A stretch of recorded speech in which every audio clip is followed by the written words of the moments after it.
Hello, people of the internet. I'm the man of the planet, and welcome back to the Madden Legends tournament. Okay, so now I'm just realizing because this is 30 minutes before the Eagles and Vikings will decide the NFC Championship. Um, just so in case you're wondering, these predictions were made before the matches. So anyway, as for the Eagles and Vikings, I want to say the Eagles are going to win because they look really promising. They did really well against the Falcons, and I'd like to see Nick Foles do well. However, the Vikings are pretty damn strong. Especially like this entire season, they've had Case Keenum, whereas the Eagles have only had Nick Foles for one game, or well, not really one game, but actually they had him for a lot of the regular season towards the end of it. But that's besides the point. Is that basically the Eagles have lost a lot of players, but they still kept going, and I think that's one thing they have going for them. You know, they lost I think it was Darren Sproles, and they lost oh fuck, I can't think of who else they lost. They also lost Carson Wentz anyway. That's the big one. But basically, the Eagles have lost a lot of players and they still kept going. So I think that's something they have going for them. So I do think the Eagles are going to win. I think it's going to be a very close game though. And I think home field advantage will carry the Eagles over the line. But then, do I think they'll be able to beat the Jags or the Patriots? Well, I'm not entirely sure. Um, Okay, yeah. So the Eagles or Jags and Patriots game, it looks like is just ending. So yeah. So it looks like they're gonna play the Patriots. So do I think the Eagles are gonna be able to beat the Patriots? I hope so, but I'm not entirely sure.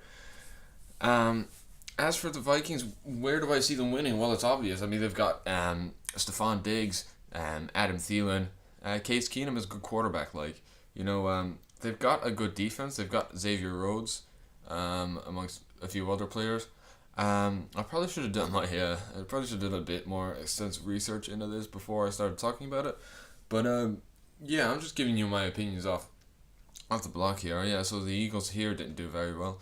So as for the Eagles and Patriots, I'm going to talk about that a bit more, or the Vikings and the Patriots, assuming they win, which I don't think they will.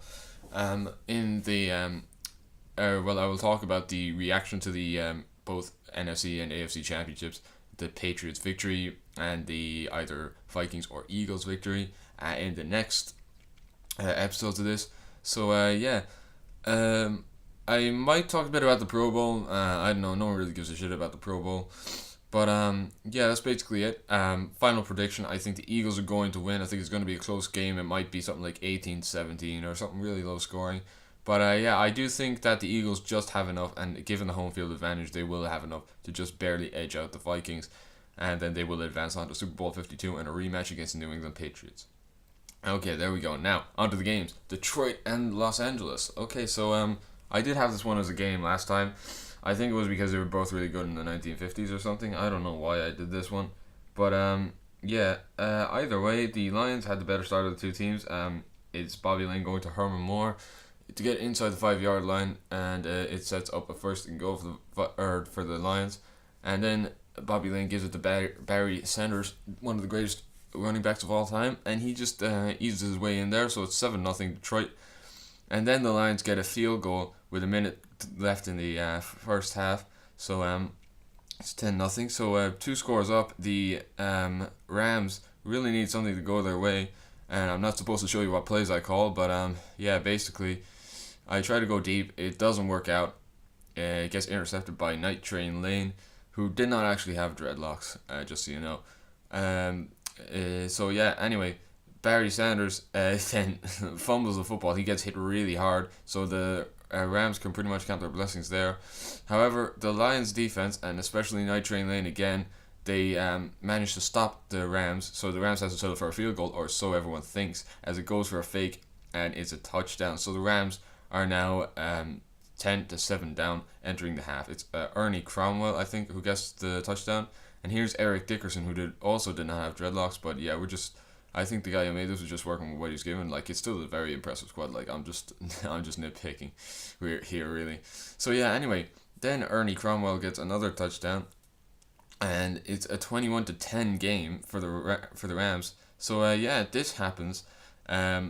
It's on a punt return. It's pretty damn close to the Rams. Like, they fumble it and the Lions player almost picks it up, but it doesn't really matter anyway because the Rams have to punt it back to the Lions, and then this happens. Barry Sanders, proving why he's such a great running back, going the entire length of the field to get a touchdown for the Lions, to get them back in this game inside the 2-minute warning. Just technically, by technicality, just outside the 2-minute warning, and then the 2-point conversion works. So it's a 3-point game heading into the final 2 minutes. So Kurt Warner then looking for a pass. He's stepping back and he's throwing over the middle, and somehow this works. Somehow he's able to go for the touchdown, and so the Rams now lead 28-18. So it's an even bigger hole that the Lions have to get themselves out of. They still do have a timeout though. Going deep though, it's picked off, and the Lions lose the game 28-18. So good performance by the Lions, but just not good enough. The Rams hold their own on their own home turf. Okay, so now we have the San Francisco 49ers and the Minnesota Vikings. Now, I know there's context for this one. I think this was, it was one of the greatest upsets in NFL history when the Vikings beat Joe Montana's Niners in the playoffs. And there was some other stuff too, but I can't really think of it now. But basically, this was a really high... I picked this because there was two really good offenses going at it, and the Vikings also have a pretty good defense. So, Minnesota... doing pretty well. They don't get the touchdown on 3 downs, so they have to go to 4th down and try to kick over a field goal. But if you watch the last game, which I don't know why you wouldn't, it basically results in a touchdown. Don't know why it jump cuts there. Sometimes it does that, and it's pretty damn annoying. So basically, it's not really something that's too annoying. But Jerry Rice there in the back of the end zone for Joe Montana on 3rd and 18, proving why they're such a great combination. Possibly one of the greatest in NFL history, or the greatest in NFL history. Then Randy Moss equalizes at the other end to make it a 14-7 game. I have no idea what the fuck I'm doing with the words I'm choosing, but Vernon Davis going down the side of the field. He doesn't get the touchdown here, but he does come pretty damn close, and he's knocked out at about the 3 or the 2 yard line. So the 49ers are doing pretty well. They are answering to the Vikings. They're going up against a really tough defense, and they're getting the job done. So Roger Craig there getting a touchdown to make it a 14-14 game. The 49ers do hold the Vikings on this drive to make it 17-14 as the Vikings kick over a field goal. So Joe Montana then has a chance to take the lead on the next drive, and for the first time in the game the 49ers do, and this time it is Roger Craig again. So it's a 21-17 game. The Vikings, however, do kick over another field goal, so it's a 21-20 game. The 49ers answer with another field goal to make it a 24-20 game, so it's still within 7 points. So the Vikings are still very much in this game. So it's a 24-23 game after another field goal. So 1 point separates the two teams, and then Roger Craig gets into the end zone for a rushing touchdown. So it's a 31-23 game, but it's still a one-score game or one possession game.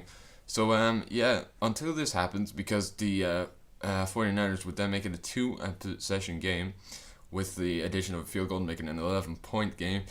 So, 34-23, Fran Tarkenton needs something to go his way. So, he's looking down the field, and he's hit as he throws, and it's intercepted by the 49ers, and that should pretty much do it for the game. The 49ers are able to run down the clock just a bit. The Vikings have to use all 3 of their timeouts, so it's a 37-23 game. I've been Ryan with the Plan. Thank you for watching my videos, and if you'd like to see more videos like this, please like, comment, and subscribe, and stay for the rant. Okay, well, I hope you really like that video, because if you don't, then I'm gonna fucking come to your house and kick your door down and then steal it and use it to beat you to death with it. I'm sorry, that's pretty horrifying, but you get the idea. You have to like these videos, right? Otherwise, I'm gonna be very sad, and that might result in me doing something I regret. Okay, thank you, have a good day, and bye.